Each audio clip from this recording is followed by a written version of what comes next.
तो आइए आज हम क्लास 10th के हिस्ट्री के मोस्ट इंपोर्टेंट क्वेश्चंस को देखते हैं जो कि एग्जाम के लिए बहुत इंपॉर्टेंट है। और इस क्लास 10th के अलावा और भी जितने भी एग्जाम होते हैं, कॉम्पिटिटिव एग्जाम हो गया, बच्चों के लिए भी हो गया, उन सारे के लिए ये टॉपिक बहुत इंपॉर्टेंट है और इसे प्रश्न हर एक एग्जाम में बनता है, तो इसको बिल्कुल ध्यान रखिएगा।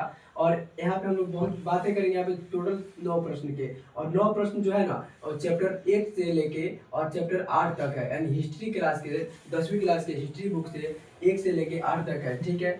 क्योंकि एक चैप्टर जो है यूपी राष्ट्रीयवाद है, उसके नीचे प्रेस के बारे में बताया गया है, ठीक है। तो बहुत इंपॉर्टेंट चैप्टर है और बहुत इंपॉर्टेंट क्वेश्चन भी है, एंड इसमें से आप अगर इसको ध्यान से याद कर लीजिएगा ना, तो लगभग आप मतलब हिस्ट्री को कवर कर लीजिएगा, ठीक है। अब इसको अगले मतलब यहीं पे बात करेंगे, पहले क्वेश्चन देख लेते हैं और फिर बात करेंगे इसका आंसर्स के, इसके सोल्यूशन के, और इसको इस प्रकार समझाया जाएगा आपको कि आप इसको अच्छे से याद कर लेंगे और एग्जाम अगर इससे प्रश्न रिलेटेड आता है तो आप बिल्कुल कर पाएंगे। जैसे में आप देखिए साम्यवाद और साम्यवाद में अंतर है, और केवल समाजवाद आता है तो आप भी कर पाएंगे, साम्यवाद आता है तो भी कर पाएंगे, यानी बहुत वेरी इंपॉर्टेंट क्वेश्चन है और इस एग्जाम में बार बार रिपीटेड क्वेश्चन है। और इसे बहुत ही मतलब इसको देखिए ये को समझ लीजिए, जैसे वैश्विक बाजार, लाभ और चुनौतियाँ, एक ही में हम लोग सारे क्वेश्चन को सॉल्व करेंगे। लेकिन क्या होगा अगर चुनौतियाँ केवल पूछ दिया तो आप कैसे उसको बनाएंगे, इन सारी चीज़ों के बारे में आज हम बात करेंगे इसमें, और बहुत अच्छे से इसको बात करेंगे। तो पहले चलिए क्वेश्चन देखते हैं कौन कौन क्वेश्चन है, ठीक है।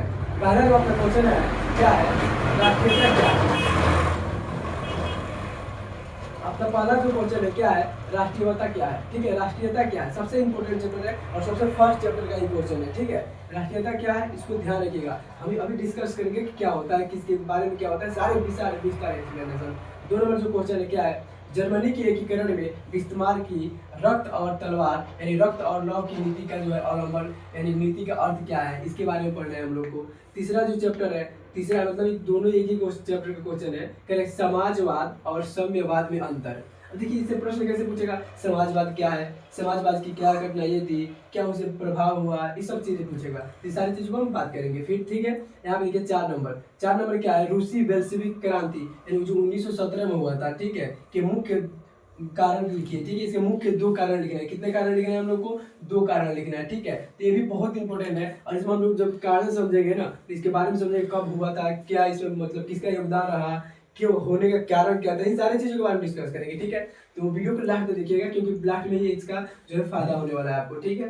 देखिए अब जो 5 नंबर क्वेश्चन है क्या है, कह रहे क्या, भारतीय राष्ट्रीयवाद की उदय और प्रमुख आंदोलनों के संक्षिप्त में लिखिए। अब देखिए हम लोग यहाँ पे क्या करेंगे ना कि भारतीय राष्ट्रीयवाद के उदय भी पढ़ लेंगे, उसका मुख्य आंदोलन कौन कौन थे, उन सारी चीज़ों की इसी में मतलब हम लोग कवर कर लेंगे एक ही क्वेश्चन में। तो क्या होगा कि हम लोग को जो इतना नॉलेज हो जाएगा कि इसमें क्या मुख्य आंदोलन था, कब उदय हुआ, तो सारी चीज़ें हम लोग को क्लियर हो जाएगा, ठीक है।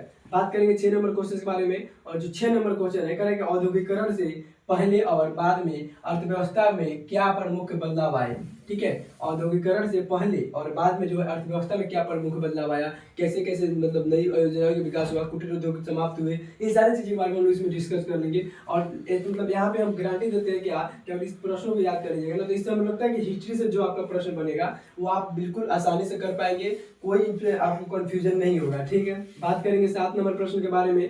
जो 7 नंबर प्रश्न है क्या कह रहा है, वैश्विक व्यापार के लाभ और चुनौतियों का विश्लेषण करें। वैश्विक व्यापार के लाभ और चुनौतियों का क्या करें, विश्लेषण करें, ठीक है। जो 8 नंबर जो प्रश्न है क्या है, 8 नंबर जो प्रश्न है कह रहा है प्रेस और छपाई संस्कृति में राष्ट्रीयवाद को कैसे प्रभावित किया।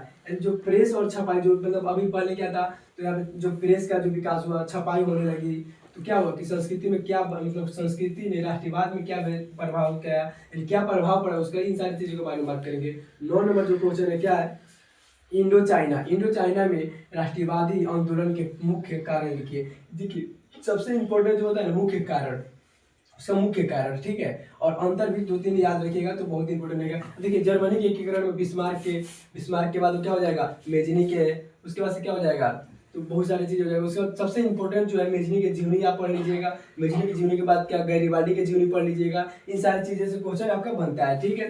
तो एक जो हम लोग का 9 क्वेश्चन है इसको बिल्कुल ध्यान रखिएगा। अब आइए इसके सॉल्यूशन के बारे में बात करते हैं, ठीक है। इसके सॉल्यूशन के बारे में एक एक स्टेप लिख के और समझेंगे लोग, ठीक है।